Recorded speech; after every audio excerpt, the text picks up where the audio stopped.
Dear Marcy, you should plan to pay 50% more on your January 2025 payment compared to December 2024. What? I'm Marcy Marcusa, and this is Manitoba. So, did you get that email that I was reading from as well? Most property owners in the city did, and it's true. Your property tax installment payments will go up by 50% in 2025. But why is this happening? On the podcast today, we're going to try to make sense of it, as we always do. So to begin walking through what this is all about, let's first go to City Councillor for North Kildonan, Jeff Browaty. He says the province is to blame for this. Most people didn't really notice when the amount went down, and they certainly didn't complain when the payments went down in July. What's going to happen, again, because of the way the province handled this, everyone's going to go up in January. It has nothing to do with the city and this budget that's just been introduced. It has not passed. It's not set in stone yet. It hasn't been voted on. But it has all to do with the way that's being handled. And now let's hear from the province. So this is Manitoba Finance Minister Adrian Sala. Well, what I can say is that our $1,500 homeowner affordability tax credit will save the vast majority of Winnipeggers and Manitobans money. I think here what we're seeing is some misalignment between our calendar years as a province and the city. But I'm very confident that our measure is going to save Manitobans money. Now, most people paying this, of course, probably aren't really as interested in how this all misalignment, as they're saying, happened. They are interested, though, in the fact that they're going to be paying more. That's Lori Penner's point of view. She's one of the homeowners that got this email about the 50% increase. She spoke to the CBC's Bartley Kives about what went through her mind when she opened the email.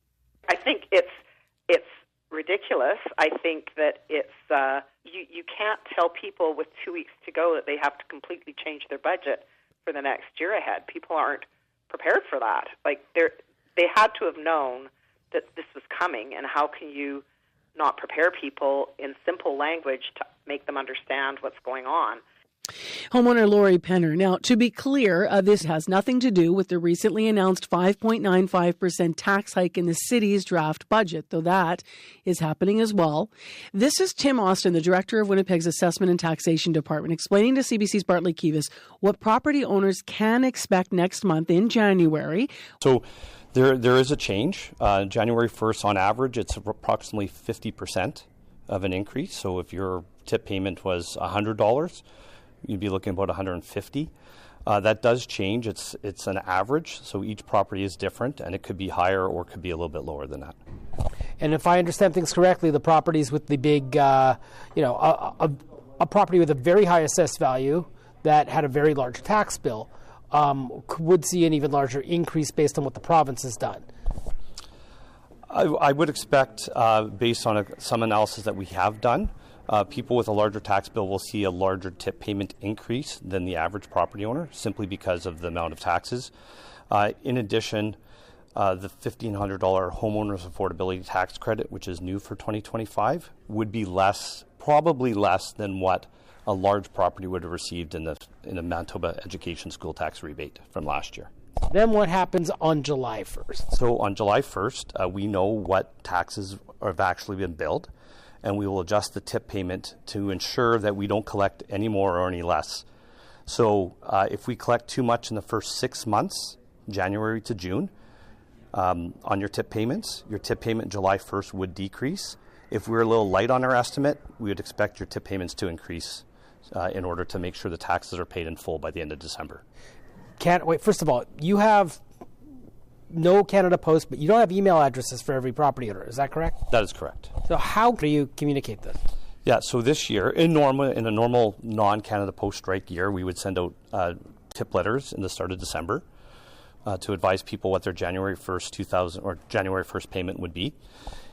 In this year, it's been more challenging, definitely. The letters are ready to go. They're waiting to be delivered to Canada Post. We have done advertisements with the local papers. News release was sent out today. We've also communicated through Water and Waste, sending out an email to all the people that signed up for My Utility through their customer service portal to try to get the information out of where people can find their January 1st tip payment.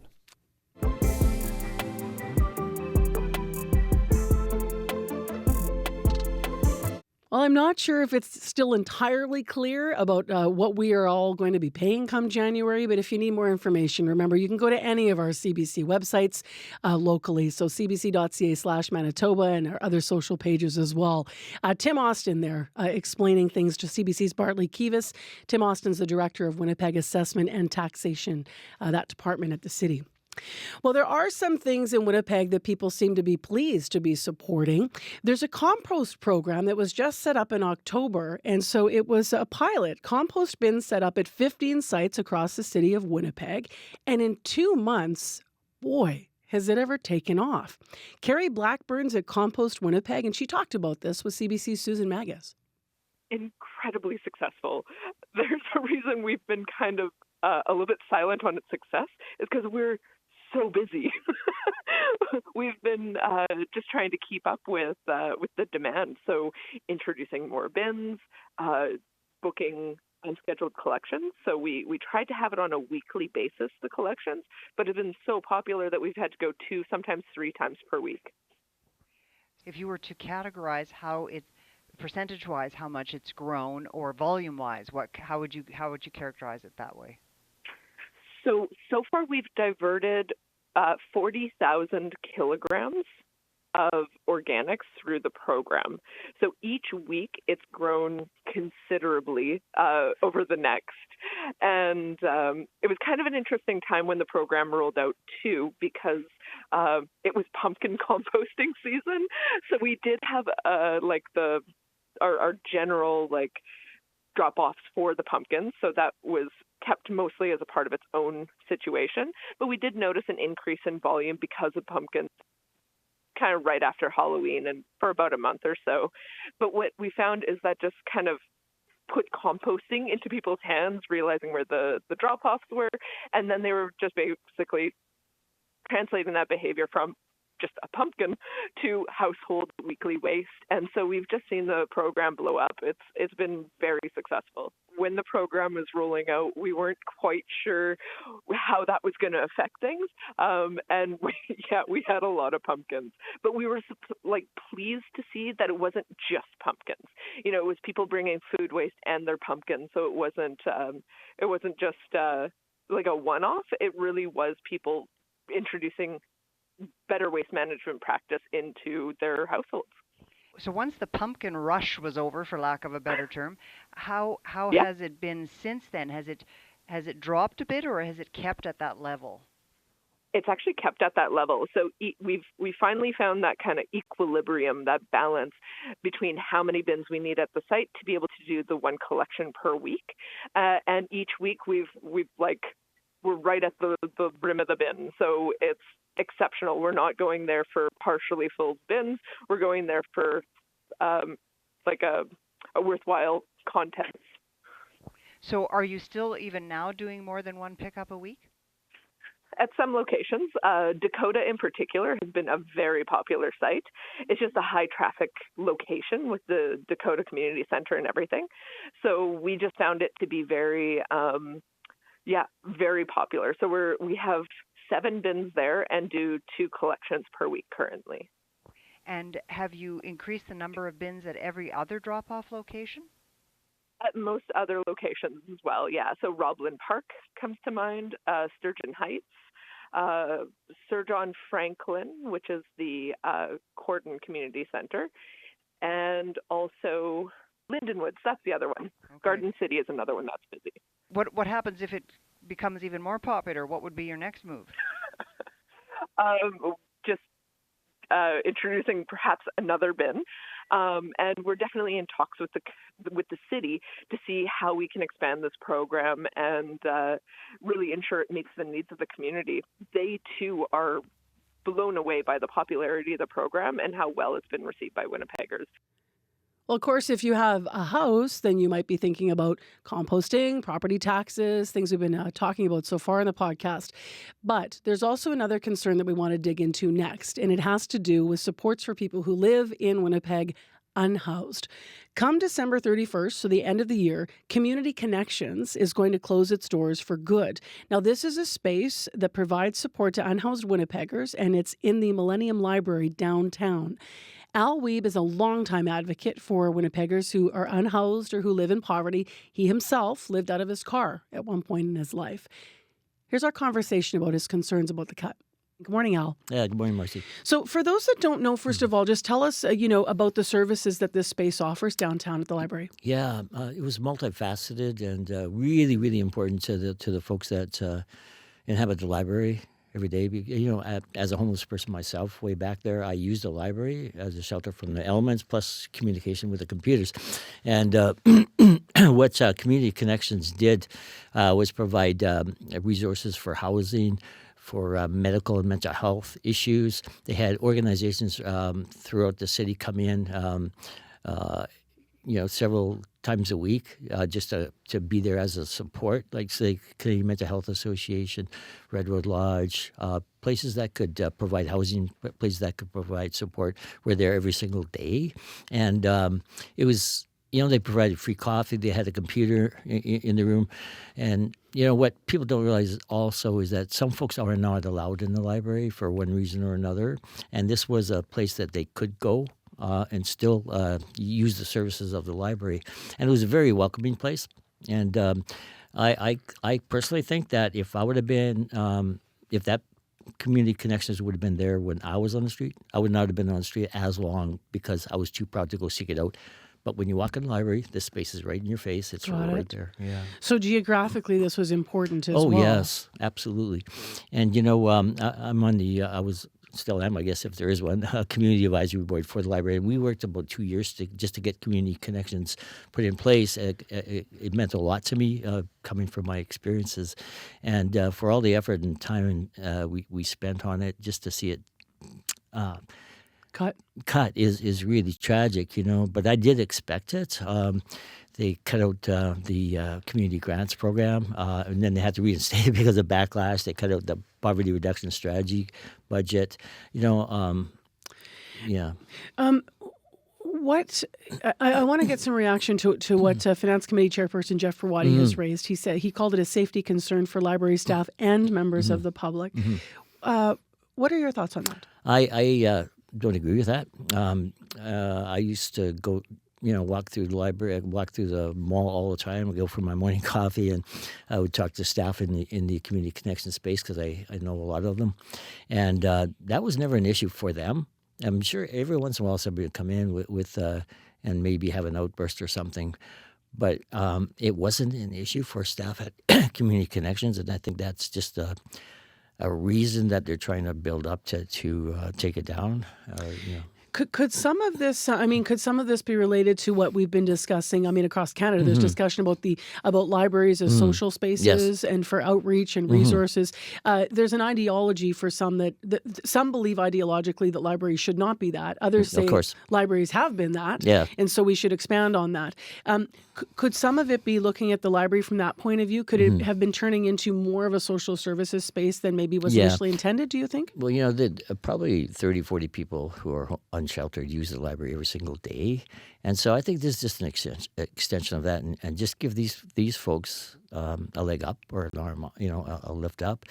I do personally think it belongs in the library because it is used by so many people that need this space. And to have that service provided right up front and personal is so terribly important. I was never accessing any kind of services, but again, like I said, it's in your face. It's right there, and it's appropriately located.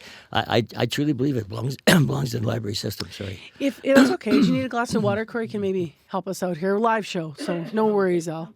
Corey will pop in. We're good. He's already gone running. I see him there. Let me ask you this: if your view is it was that, as you said, you feel like that this is sort of an excuse, I think you put it, for just wanting to make this cut, that it's not a safety concern. What might be the reason for cutting it then, do you think? Why would the city not want that service downtown? You know what? I really do not understand that. I do not understand cutting community grants. I do not understand cutting poverty reduction strategy, all things that I've been really involved in. Because these are services that help the most vulnerable. And I would think that there are other places that you can cut. For example, the community grant program, they cut $2 million out of $5 million until there was such an outcry that they had to put it back in. I just don't understand the lack of understanding about what the folks need, right? I think that's it. If the city said, okay, we don't believe this should be in the library, but we're going to open maybe something downtown adjacent or somewhere near that has the same supports and services, what would your view be on that? I'd be okay with that. I would. Any service is a good service, and the way it was set up, and I was really, really happy to be part of that process and determining what it looked like, and having community entities, community support groups come in and offer services every single day. I think it's really, truly important. Yes, I wouldn't be against that either. For sure. What does it look like in Winnipeg right now in terms of accessing supports like this? I know yesterday we did some reporting because one of our associate producers was talking about a new space on Jarvis. I believe it's youth oriented though. Yeah, if you're talking about the harm reduction. Yes. But I mean, there's spaces that are opening. There a lot of them are oriented toward youth. Is there enough oriented just to the overall, general public or person that might be living houseless? And is there enough downtown? There's not enough downtown. Truly, sure. Especially downtown. You have entities like the Trinity United right across the street. They do drop-in stuff and they do some other services, but not enough. But right directly downtown, there are very few that do the services for the vulnerable out there. And, further down, way out in the core, you have Main Street Project, you have Shalom, Lighthouse Mission, all those. But right downtown, there is nothing. If the community rallies, they could save this. If they don't, what do you hope the city might consider doing next?